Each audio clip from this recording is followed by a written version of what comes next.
ಪರಂಜ್ಯೋತಿ ಅಮ್ಮ ಭಗವಾನ್ ಶರಣ. ನನ್ನ ಹೆಸರು ಲೀಲಾ ಅಂತ. ನಾ ಬೆಂಗಳೂರಲ್ಲಿ ವಾಸವಾಗಿರೋದು. 31 ವರ್ಷದಿಂದ ಅಮ್ಮ ಭಗವಾನರ ಧರ್ಮದಲ್ಲೇ ಇದ್ದೇನೆ. ಅವತ್ತಿನಿಂದ ಇವತ್ತಿನವರೆಗೂ, ಈ ಕ್ಷಣದವರೆಗೂ ಭಗವಾನರ ಪವಾಡಗಳು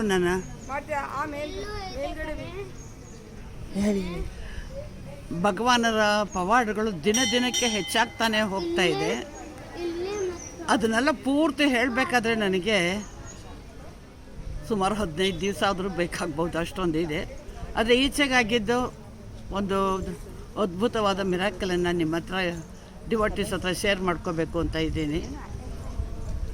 ನನಗೆ ಅಯೋಧ್ಯೆಯಲ್ಲಿ ಶ್ರೀರಾಮ ಮಂದಿರ ಕನ್ಸ್ಟ್ರಕ್ಟ್ ಆಗ್ತೋವಾಗ ಅದನ್ನು ಟಿ ವಿನಲ್ಲಿ ಗಮನಿಸ್ತಾ ಇದ್ದೆ.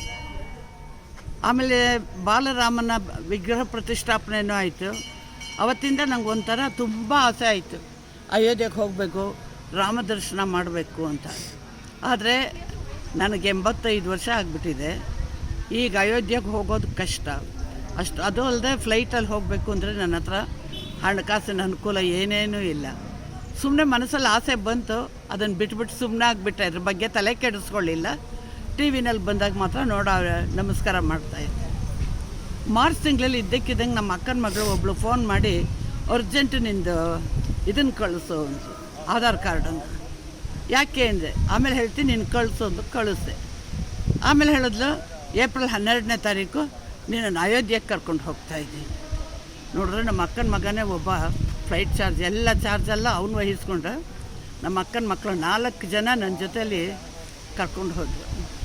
ಮೊದಲು ಕಾಶಿಗೆ ಹೋದ್ವಿ. ಕಾಶಿ ವಿಶ್ವನಾಥನ ದರ್ಶನದ ದಿವಸ ಎಲ್ಲರೂ ಹೇಳಿದ್ರು ಬೆಳಗ್ಗೆನೇ ದರ್ಶನ ಮಾಡಿಬಿಡಿ, ಆಮೇಲೆ ಗಂಗೆ ಸ್ನಾನ ಮಾಡ್ತಿರಂತೆ, ತುಂಬ ರಶ್ ಆಗುತ್ತೆ. ಬೆಳಗ್ಗೆ 6:15 ಗಂಟೆ ಕ್ಯೂನಲ್ಲಿ ನಿಂತಿದ್ದೀವಿ. ನಮ್ಮ ಮುಂದೆ ಒಂದು 5-6 ಜನ ಇದ್ದರು. ಅವ್ರ ಹಿಂದೆ ನಮ್ಮ ಅಕ್ಕನ ಮಗಳು, ಅವಳ ಹಿಂದೆ ನಾನು ನಿಂತಿದ್ದೆ. ಬಿಸಿಲು ಬೆಳಗ್ಗೆ 6:15ಗೇ ಬಿಸಿಲು ಸೆಕೆ ತಡೆಯೋಕ್ಕಾಗ್ತಾಯಿಲ್ಲ. ತಕ್ಷಣ ನನ್ನ ಅಕ್ಕನ ಮಗಳ ಹತ್ರ ಹೇಳ್ತಾಯಿದ್ದೆ, ಏನು ಮಾಲ್ತಿ ಎಷ್ಟೊಂದು ಬಿಸಿಲಮ್ಮ, ನಿಂತ್ಕೊಳ್ಳೋಕ್ಕೆ ಆಗಲ್ಲ ಅಂದೆ. ತಕ್ಷಣ ಅದು ಅವತ್ತು ಬಿಸಿಲು 45 ಡಿಗ್ರಿ ಸೆಲ್ಸಿಯಸ್ ಇತ್ತಂತೆ. ತುಂಬ ಸೆಕೆ ಆಗ್ತಾಯಿತ್ತು. ತಕ್ಷಣ ಅದು ಎಲ್ಲಿಂದ ಬಿರುಗಾಳಿ ಬೀಸ್ತು ಅಂತ ಗೊತ್ತಿಲ್ಲ. ಬಿರುಗಾಳಿ ಬೀಸಿ ತಣ್ಣಗಾಯಿತು. ಮತ್ತು ಅಲ್ಲಿ ಗಿಡ ಮರಗಳಿಂದ ಇದ್ದ ಹೂವು ಎಲೆ ಎಲ್ಲ ನಮ್ಮ ಮೇಲೆ ವೃಷ್ಟಿ ಆಯಿತು. ಸ್ವಲ್ಪ ಮಳೆನೂ ಬಂತು, ಸ್ವಲ್ಪ ತಣ್ಣಗಾಯಿತು. ದರ್ಶನ ಮಾಡ್ಕೊಂಡು ಬಂದ್ವಿ. ಆಮೇಲೆ ಗಂಗೆನಲ್ಲಿ ಬೋಟಲ್ಲಿ ಹೋಗಿ ಬಂದ್ವಿ, ಅದು ಆಯಿತು. ಆಮೇಲೆ ಪ್ರಯಾಗ್ರಾಜಲ್ಲಿ ಹೋದ್ವಿ, ಅಲ್ಲೂ ಅದ್ಭುತವಾದ ದರ್ಶನ, ಗಂಗಾ ಸ್ನಾನ ಎಲ್ಲ ಚೆನ್ನಾಗಾಯಿತು. ಅವತ್ತಿನ ದಿವಸ ಸಂಜೆ ನಾವು ಅಯೋಧ್ಯೆಗೆ ಹೋದ್ವಿ. ತುಂಬ ರಶ್ ಇತ್ತು ಸಂಜೆ. ನನ್ನನ್ನು ವೀಲ್ ಚೇರಲ್ಲಿ ಕರ್ಕೊಂಡು ಹೋದರು. ಏನು ಮಾಡಿದ್ರು, ವೀಲ್ ಚೇರಲ್ಲಿ ರಾಮನ ದರ್ಶನ ಮಾಡಿದ ತಕ್ಷಣ ಕೈ ಮುಗದೇ ಇಲ್ಲ, ಆ ಕಡೆಗೆ ತಳ್ಳಿಬಿಟ್ರು. ತುಂಬ ದುಃಖ ಆಗೋಯ್ತು. ಆಮೇಲೆ ಮಾರನೇ ದಿವಸ ತಿರ್ಗಾ ಬೆಳಗ್ಗೆ ಕರ್ಕೊಂಡು ಹೋದ್ರು.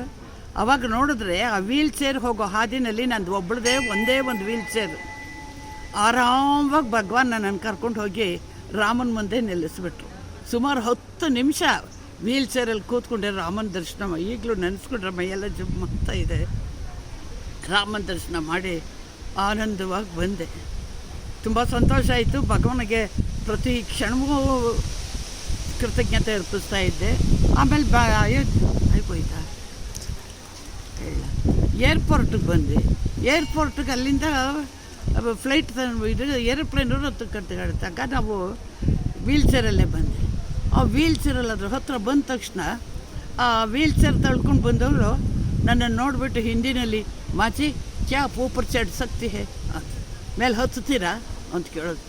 ನನಗೆ ಕಾಲು ಸರಿ ಇಲ್ಲ, ವಯಸ್ಸಾಗಿಬಿಟ್ಟಿದೆ. ಆದರೆ ನಾನು ಅವ್ರು ಕೇಳಿದ ತಕ್ಷಣ ಅದು ಏನು ಅನ್ನಿಸ್ತೋ ಗೊತ್ತಿಲ್ಲ, ಕ್ಯೋ ನಹಿ ಅಂತಂದೆ. ಹೇಳಿಬಿಟ್ಟು ಮೊದಲನೇ ಆ ಏಣಿ ಥರ ಇರುತ್ತಲ್ಲ, ಅದ್ರ ಮೇಲೆ ಒಂದು ಕಾಲು ಇಟ್ಟಿದ್ದೀನಿ ಅಷ್ಟೇ ಗೊತ್ತು ನನಗೆ. ಇನ್ನೊಂದು ಸೆಕೆಂಡ್ ನೋಡಿದ್ರೆ ಮೇಲ್ಗಡೆ ಹೊರಟೋಗಿದ್ದೀನಿ. ನೋಡಿದ್ರೆ ಏರ್ ಹೋಸ್ಟೆಸ್ಸು ಅವರೆಲ್ಲ ಚಪ್ಪಾಳೆ ತಟ್ತಾ ಆನಂದವಾಗಿ ನಗ್ತಾ ಇದ್ದಾರೆ. ನಾವು ಒಳಗಡೆ ಹೋಗ್ತೀನಿ, ಯಾಕೆಲ್ಲ ನನ್ನ ನೋಡಿ ನಗ್ತಾ ಇದ್ದಾರೆ ಅಂತ ನನಗೆ ಯೋಚನೆ. ಆವಾಗ ಏರ್ ಹೋಸ್ಟೆಸ್ ಹೇಳಿದ್ರು, 85 साल की एक लेडी सीढ़ियाँ चढ़ के आ गई, ಕ್ಲಾಪ್ ಕರೋ ಅಂತ ಎಲ್ಲರ ಹತ್ರ ಕ್ಲ್ಯಾಪ್ ಮಾಡಿಸಿದ್ರು. ನಾನು ನಿಜವಾಗ್ಲೂ ಏಣಿ ನಾನು ಹತ್ತಿಲ್ಲ.